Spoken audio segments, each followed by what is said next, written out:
좋은 아침입니다. 마태복음 8장 28절부터 34절 말씀 보겠습니다. 28절 또 예수께서 건너편 가다라 지방에 가심에 귀신 들린 자 둘이 무덤 사이에서 나와서 예수를 만나니 그들이 몹시 사나워 아무도 그 길로 지나갈 수 없을 지경이더라. 29절 이에 그들이 소리를 질러 이르되 하나님의 아들이여 우리가 당신과 무슨 상관이 있나이까? 때가 이르기 전에 우리를 괴롭게 하려고 여기 오셨나이까 하더니, 자, 예수님께서 이제 배를 타고 도착하신 곳은 가다라 지방, 그라사 지방이었습니다.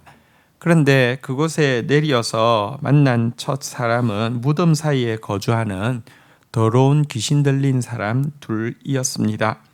사실 예수님께서 지금 이곳으로 오신 이유는 바로 이 두 사람 때문이었습니다. 이들을 불쌍히 여기셔서입니다. 알 수 있는 것은 이 일 이후에 곧바로 마을 사람들이 이제 예수님 보고 돌아가시라고 해서 다시 배를 타고 건너오게 됩니다. 결국은 이 두 사람 때문에 예수님께서는 그곳까지 가신 것임을 알 수 있습니다. 그를 불쌍히 여기고 그를 찾아오신 예수님 앞에서 그들에게 들려있던 군대 귀신은 그들을 막 무슨 폭주기관차처럼 몰고 가서 예수님 앞에서 소리를 지르면서 항변을 하게 했습니다. 하나님의 아들이여 우리가 당신과 무슨 상관이 있나이까? 이렇게 외칩니다. 우리 때가 이르기 전에 우리를 괴롭게 하시려고 여기 오셨나이까? 라고 하면서 아직까지 우리 때가 이르지 않았다라고 이야기하면서 사실 우리같이 이렇게 사악하고 무시무시한 사람들이 당신하고 무슨 상관이 있느냐 이렇게 외치고 있는데요. 그러나 여러분, 파괴된 삶일수록 예수님과 상관이 있습니다.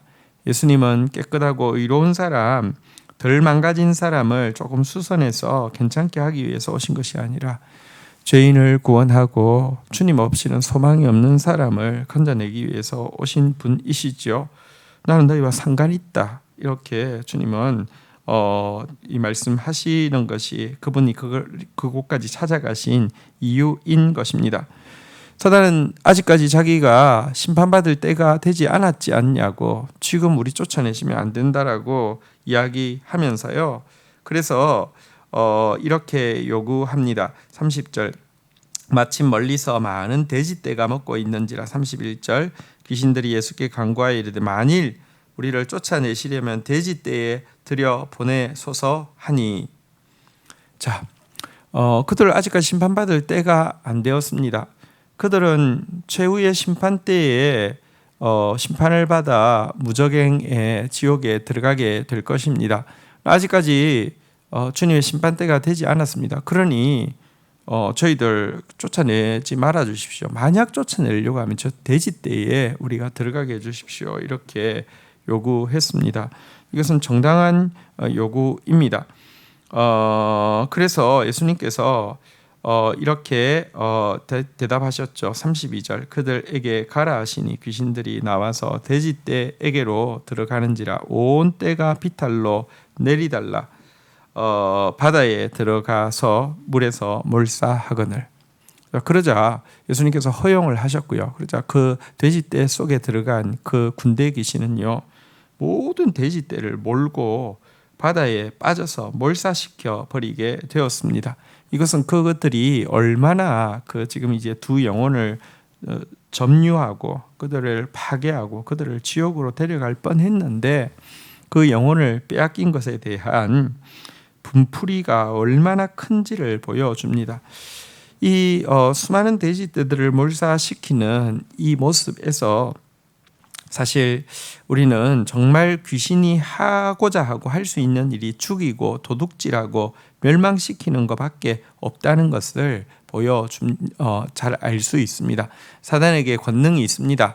그 권능은 죽이는 권능, 도둑질하는 권능, 멸망시키는 권능입니다. 이것은 살리고 회복시키시는 예수님의 권능과는 분명한 대조를 이루고 있습니다. 한편 여기서 이제 두 광인이 나오고 있는데요. 병행 본문인 마가복음과 누가복음에서는 한 명으로 기록되어 있습니다.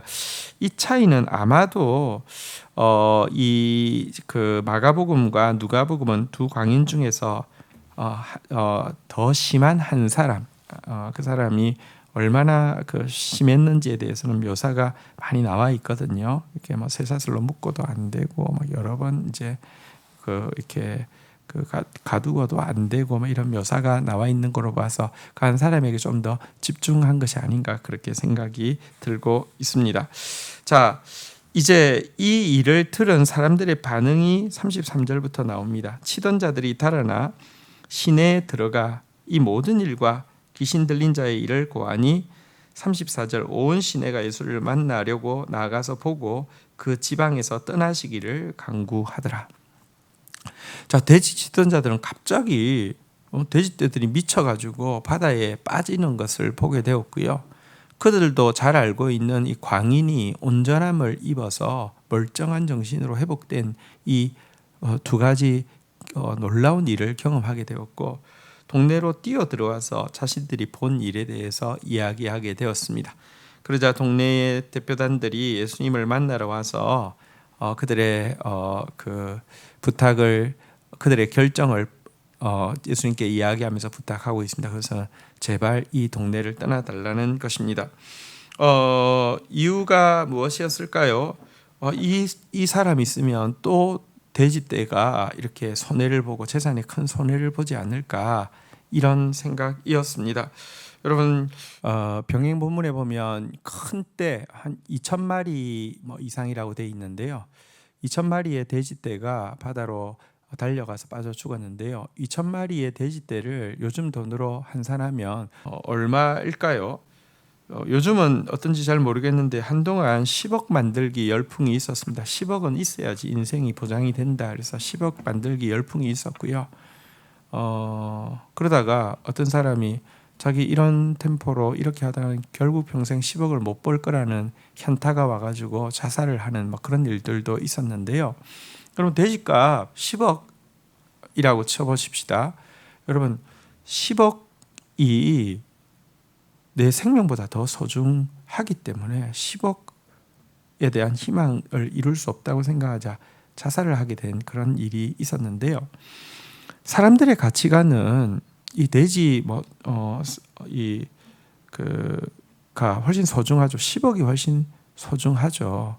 그런데 예수님의 가치관은 한 생명이 천하보다 훨씬 귀중한 것이죠. 전혀 비교할 수 없다라고 이야기를 하는 것이죠. 그들은 한 영혼이 구원받는 사건보다 한 영혼이 구원받은, 변화받은, 어쩌면 고대 시대는 대부분 친족들이 같은 동네에 사니까 자기가 잘 아는 친족이었겠죠. 그가 회복되어진 기쁨보다 자신들의 재물을 잃을 것에 대한 두려움이 더 컸기 때문에 예수님 보고 제발 나가달라고 부탁을 하고 있는데요. 이것은 사실 가치관이 얼마나 차이가 있는지를 잘 보여주고 있습니다. 영혼에 대해서 우리가 얼마만큼 생각하는지, 예수님의 한 영혼을 바라보시는 눈과 우리가 영혼을 바라보고 있는 눈이 얼마나 다른지를 보여주고 있습니다. 한 생명이 천하보다 귀중하다, 말이 아니라 실제입니다. 그리고 한 생명을 얻은 기쁨이 예수님이 너무너무 크다고 이야기하셨는데, 그것이 정말 예수님께는 모든 대가를 지불할, 사실은 딱 그 한 생명의 회복을 위하여서 여기까지 넘어오신 것이잖아요. 그리고 바로 돌아가시는 것이잖아요.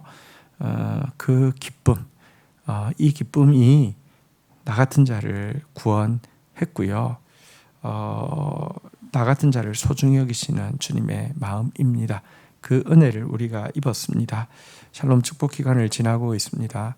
한 영혼을 향해서 한 영혼의 가치가 얼마나 되는지에 대해서, 그것을 위해서 어느 정도까지 희생해도 혹은 손해를 보아도 도리어 기뻐할 수 있는지에 대해서 내 마음을 점검해보는 시간을 가져야 할 것입니다. 주신 말씀 붙잡고 기도하며 나가도록 하겠습니다. 주님, 감사합니다. 예수님은 죄인과 상관이 있습니다. 예수님은 죄인을 구원하시기 위하여서 물질을 아끼지 않으시고, 아니 사실은 죄인인 우리를 구원하시기 위해서 당신의 생명까지 아끼시지 않으신 분이십니다. 그 사랑 때문에, 그 마음 때문에 나 같은 자가 소중히 여김을 받았고 나 같은 자가 구원을 받게 되었습니다. 감사하고 찬양합니다. 주님, 우리의 가치관이 예수님의 가치관을 닮아가게 하여 주시고 이 그라사 지역의 사람들의 가치관처럼 되지 않도록 저희들을 깨어있게 하여 주옵소서. 한 영혼을 귀하게 여기고 한 영혼을 얻는 기쁨을 정말 기뻐하고 이 일을 위하여서 우리의 시간과 우리의 물질을 사용하는 것에 대해서 너그럽고 감격하는, 도리어 예수님처럼 이 수고에 대해서 기뻐하는 그런 마음 가질 수 있도록 도와주시옵소서. 그리하여서 우리 때문에 회복되어지는 영혼들이 많을 수 있도록 은혜를 더하여 주옵소서. 예수님의 이름으로 기도 올립니다. 아멘.